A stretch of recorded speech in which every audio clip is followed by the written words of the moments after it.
एक बार फिर से स्वागत है आपका मेरा मोबाइल मेरी शिक्षा के क्लास 9 साइंस के बायोलॉजी के सेल चैप्टर में। पिछले क्लास में हमने देखा था कि कोशिका किसे कहते हैं, विज्ञान किसे कहते हैं इत्यादि।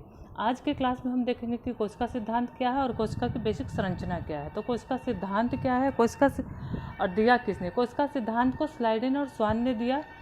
स्लाइडेन ने पादप कोशिका का अध्ययन किया और स्वान ने जंतु कोशिका का अध्ययन किया। शुरुआत में इन दोनों ने अपना अलग अलग थ्योरी दिया, लेकिन जैसा कि हम जानते हैं कि विज्ञान एक क्रमिक विकास का विषय है, इसमें हमेशा कुछ ना कुछ विकास होता है, रिसर्च होता रहता है। तो इन दोनों ने अपने अध्ययन के पश्चात एक मत होकर के एक थ्योरी दिया जो इस प्रकार से है कि कोशिका शरीर की संरचनात्मक एवं क्रियात्मक इकाई है तथा नई कोशिकाओं का निर्माण पहले से मौजूद कोशिकाओं से ही होता है। तो यही सेल थ्योरी के नाम से जाना गया और देने वाले कौन थे? स्लाइडेन और स्वान।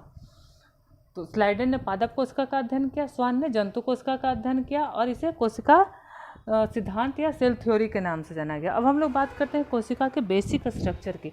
तो कोशिका में मुख्य रूप से 3 बेसिक स्ट्रक्चर होते हैं। पहला, इसका जो सबसे आउटर लेयर होता है, किसी भी कोशिका का जो आउटर लेयर होता है वो कोशिका झिल्ली या सेल मेम्ब्रेन कहलाता है।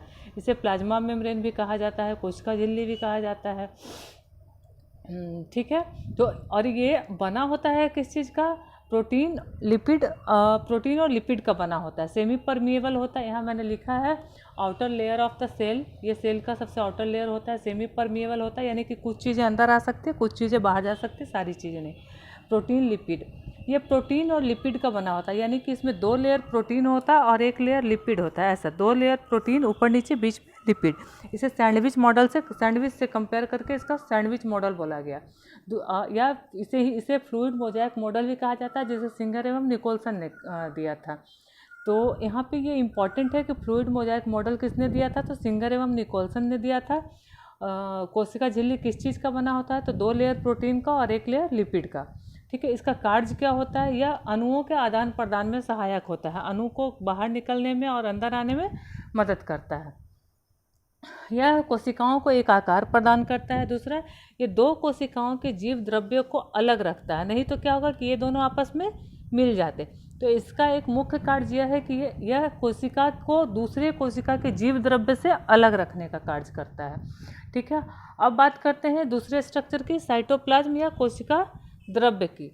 ये कहाँ होता है? केंद्रक, बीच में जो होता है उसको केंद्रक कहते हैं। केंद्रक और कोशिका झिल्ली के बीच में जो तरल पदार्थ होता है, जिसमें सेल ऑर्गेनेल तैरते रहते हैं, बहुत सारे, जैसे माइटोकॉन्ड्रिया है, लाइसोसोम है, प्लास्टिड है, जो तैरते रहते, राइबोसोम से, ये सब जो तैरते रहते हैं, उस द्रव्य को जीव द्रव्य, कोशिका द्रव्य या साइटोप्लाज्म बोला जाता है। या ट्रांसल्यूसेंट होता है, मतलब पारभासी होता है। विस्कस होता है, मतलब चिपचिपा होता है। होमोजीनस होता है, मतलब कि समांग मिश्रण होता है।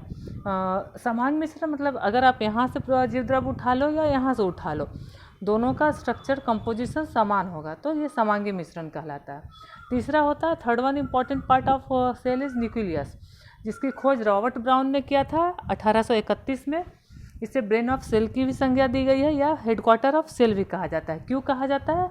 इसलिए कहा जाता है न्यूक्लियस को ब्रेन ऑफ सेल या हेडक्वार्टर ऑफ सेल इसलिए कहा जाता है कि यह कोशिकाओं के सभी क्रियाओं पर नियंत्रण रखता है, क्योंकि यह कोशिकाओं के सभी क्रियाओं पर नियंत्रण रखता है, इसीलिए इसे ब्रेन ऑफ सेल की संज्ञा दी गई है। ठीक है। इसी केंद्रक के अंदर, ये केंद्रक हुआ आपका, केंद्रक के अंदर जो ये केंद्रक द्रव्य होता है, द्रव्य फ्लूइड होता है, इसे केंद्रक द्रव्य कहा जाता है। इसमें क्रोमैटिन और न्यूक्लियोलस नाम का एक संरचना होता है जो जेनेटिक गुणों का वहन करता है, एक पीढ़ी से दूसरी पीढ़ी में ले जाता है। तो यह आनुवांशिक गुणों का भी वाहक होता है। तीसरा है, कोशिका विभाजन में ये पार्ट हिस्सा लेता है। अगर केंद्रक नहीं हो तो कोशिका विभाजन संभव नहीं है। ठीक है। तो ये हो गया न्यूक्लियस, ये हो गया आपका जीव द्रव्य, ये हो गया सेल मेम्ब्रेन। ये तीनों किसी भी कोशिका का बेसिक स्ट्रक्चर है। एक बार फिर से देख लेते हैं। सबसे आउटर लेयर जो होता है वो क्या कहलाता है? कोशिका झिल्ली कहलाता है। प्रोटीन, लिपिड और प्रोटीन का बना होता है। सेमी परमिएबल होता है, अणुओं का आदान प्रदान में सहायक होता है, कोशिका को आकार प्रदान करता है। हाँ, एक बात यहाँ छूट गया कि जो ये प्लांट्स, ये तो जंतु सेल में हुआ।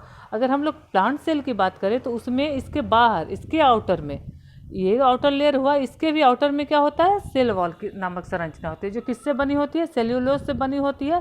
यह सिर्फ प्लांट सेल में पाया जाता है, ना कि एनिमल सेल में। सेल्यूलोज से बना होता है, निर्जीव होता है, काफ़ी दृढ़ होता है।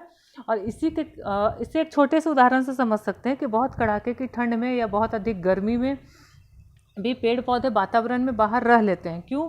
क्योंकि ये जो सेल वॉल होता है वो कोशिका झिल्ली को सूखने से बचाता है, इसीलिए वो बाहरी वातावरण में एडजस्ट कर जाते हैं।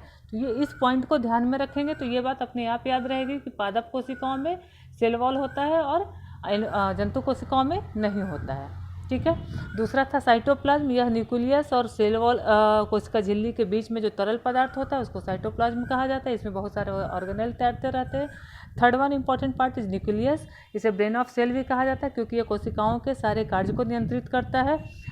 और केंद्रक का कुछ मुख्य कार्य है, जिसमें से एक है कि इसके अंदर जो फ्लूइड होता है जिसे न्यूक्लियोलस कहा जाता है, और क्रोमेटिन होता है जो जेनेटिक गुणों का संवहन करता है, और यह कोशिका विभाजन के लिए उत्तरदायी होता है। ठीक है, इसी के साथ मिलती हूँ मैं अगले वीडियो में।